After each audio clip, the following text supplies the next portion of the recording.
Aksi seorang pelayan yang tidak sengaja menjatuhkan minuman kopi tamu sebuah kafe viral di media sosial.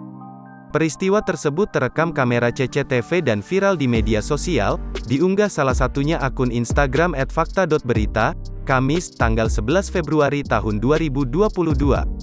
Terlihat dalam video, seorang barista yang baru saja meracik kopi meletakkan minuman tersebut di sebuah talang atau baki.